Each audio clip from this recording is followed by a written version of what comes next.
One of the first things players tend to do when playing a new game is check the settings, as more often than not, you can find nice little quality of life options tucked away in them, and Final Fantasy XIV is no exception. In fact, many of the default settings actively make the game harder for the player, whether this be the inferior movement options being enabled by default or having it so you get blinded by everyone's spell effects. Therefore, changing your settings in 14 is almost essential, but that being said, you're not likely to know what settings you should change, which is why we're going to go over everything you should do to improve your 14 experience, from character settings to customizing your UI and even key bindings. Starting off, we're going to go over character settings, specifically with something I alluded to in the intro, and the first thing you'll see when opening this menu, movement settings. By default, the game is going to have you set to standard movement, which you would think is the superior of the two. However, legacy is the far better option. The problem with standard is the movement it provides is so limiting and requires constant camera movement, whereas legacy allows you to move in any direction without having to touch your camera. Not only will this allow you to generally dodge things faster, but it will also reduce the chances of you losing your bearings, which can be important in harder content. Speaking of losing your bearings, another option you absolutely need to change so you can actually see what's going on is battle effects. FF14 is a very flashy game with pretty elaborate battle effects, and while they may look fantastic, they can also quickly become overwhelming when you have multiple people doing their rotations. Things like Alliance raids that have 24 players using incredibly flashy attacks quickly become a blur of effects soup, which will likely lead to you missing enemy attacks and possibly dying. Thankfully, you can limit these effects by going to the character section of the control menu, and at the bottom of the page, you'll be able to adjust your own effects, those of your party members, and finally, those outside your party. You want to set your own effects to show all, party effects to show limited. This will make it so you only see healing abilities and ground AoEs, and finally, for others, you want to set it to show none. And those are all the settings most people would consider required, but that doesn't mean we're done just yet, as there are still plenty of quality of life options, so let's quickly go through them all. You can enable the option to auto-skip instance cutscenes you've already seen. You can change how your tab targeting picks enemies, along with making it so you'll automatically target the next enemy if the target dies, or if you're not currently targeting someone. You can make placed abilities like Asylum easier to use by enabling double tapping and locked positions. You can disable right-click selection so you don't randomly stop targeting the enemy. You can change it so your inventory opens as a single page and change how it's sorted. This can also be done with retainers. You can make it so new gear is placed in your inventory rather than your armory. You can disable the various login pop-ups along with portraits if you don't like them. You can enable various time options, including local time, server time, and in-game time. You can change how others' names are displayed. You can disable the hotbar number and cycle buttons, along with making the unused slots of your hotbar invisible. You can change how your recast timer for abilities appears. You can set certain hotbars to stay the same no matter the job. You can disable the error message / sound that happens when you spam an ability. And lastly, there are a variety of different options for chat. Now, these are most of the settings of note as the making of this video, but more will likely be added as time goes on, in which case take a look at the pinned comment for any future recommended settings. With settings out of the way, we now move on to another crucial aspect of basically every game, the UI.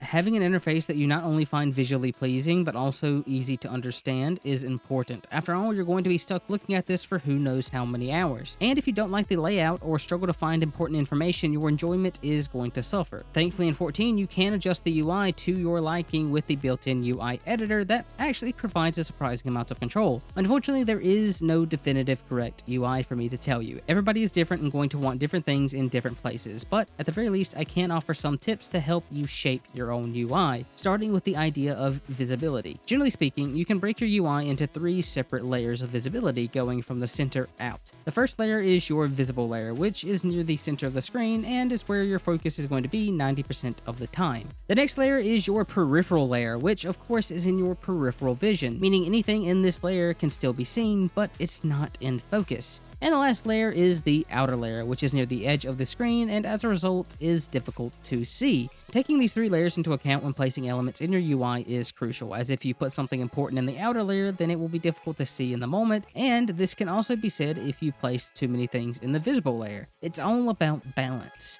Generally, you only want the most important things in your visible layer. Things that you only need to glance to get what you need from them should go in the peripheral layer, and the outer layer is normally reserved for non-vital elements. Which begs the question, which elements are important and which aren't?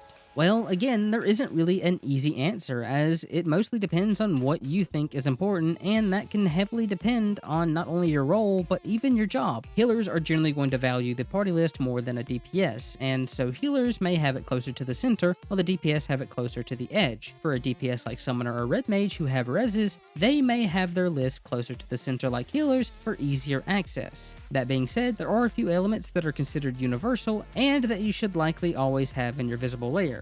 The first of these is possibly the most important part of your UI, the enemy cast bar, because knowing that an attack is about to happen and how long you have until it happens is vital to your survival. However, its usefulness doesn't stop there, as sometimes knowing the name of an attack that is being cast is the only way to know what it is going to do, so having that readily available is a must.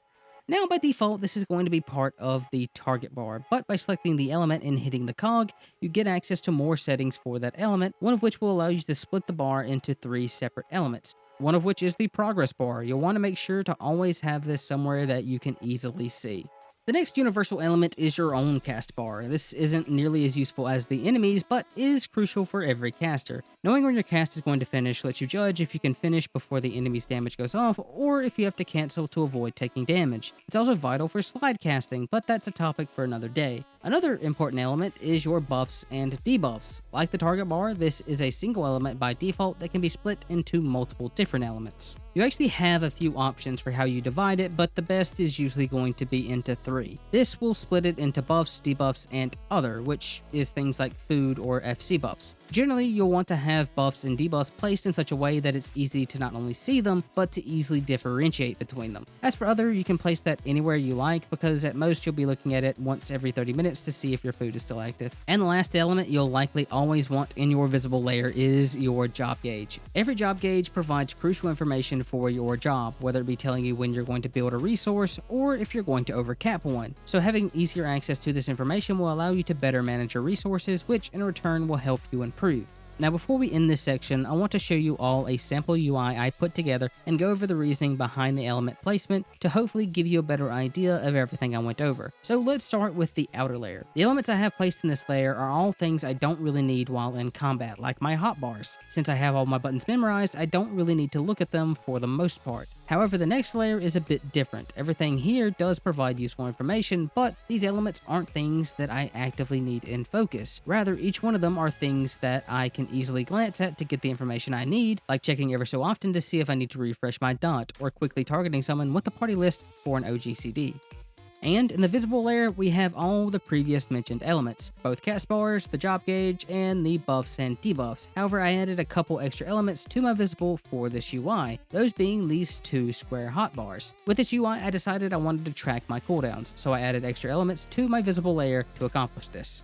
Everything I have in this layer is information I want to constantly have track of or doesn't take up space unless it's needed. Now let's say after playing with this UI for a bit I decide I don't really need to keep track of my cooldowns, or I simply don't like having those abilities constantly in my vision. Well, then I might move them to the second layer or simply decide to disable them. I might also determine that I want to keep better track of another element like the enemy list, in which case I could move it in a little more. Even when you do finish putting together your UI, it likely won't truly be done. You'll see things you like, you'll see things you don't like, and sometimes things you thought you needed to keep track of, you'll end up finding useless, and vice versa. And now we arrive at the last subject of this guide, keybinds. And like UIs, this is a subject that is gonna primarily be personal preference. But that being said, unless you've played other MMOs, you're likely not going to be used to just how many keybinds you'll actually end up needing. In most games, you'll only ever have a handful of buttons, but in 14, or really any MMO, you need a lot. For 14 specifically, most jobs can fill 3 hotbars worth of abilities, which means you need somewhere in the realm of 25 to 30 different keybinds just for your abilities. Now, the general idea when it comes to making easy and usable keybinds is to stick to the buttons near your movement keys, which for most players are going to be WASDs, since it's the standard for basically every game. And there are enough buttons around WASD to fulfill your keybinding needs. However, something I've recently been testing out might be a bit better if you get comfortable with it, and that is moving your hand over one button and using ESDF. These buttons as your movement keys give you access to all the same buttons as WASD, but generally provide you more comfortable access along with providing more buttons in general. To kind of understand what I mean by this, place your hands on WASD and try using your pinky for anything other than shift. Now move to ESDF and do the same thing. With WASD, your pinky is basically stuck on shift duty, while with ESDF, it has easy access to not only shift, but 3 other buttons as well. Go ahead and try this out with each finger and see how easily you can access all the different buttons and determine which one feels more comfortable to you. Once you determine which movement you're going with, then you can start binding your keys. And here are some key binds you can do for each movement method, but keep in mind this is going to vary from person to person. As I mentioned at the beginning, people are going to have their own personal preferences, and there is no wrong way to bind your keys. If it works for you, it works for you. Some people have smaller hands, and so they may struggle with buttons further away, whereas people with larger hands could reach buttons most would find uncomfortable. Now, before we end this final section off, I want to go over a few non-hotbar related keybinds that you'll want to know about. Starting with focus target. By default, this will be Shift F, and what this does is let you set a target to be focused, giving you an extra element on your UI that will track the target. This can be used to make sure you never lose focus of an enemy, even if they become untargetable, or on an ally like your co-tank for easier ability use. The confirm button, which if you don't know about is going to change your life, is by default bound to numpad 0, and what this does is auto-select targets that you can interact with.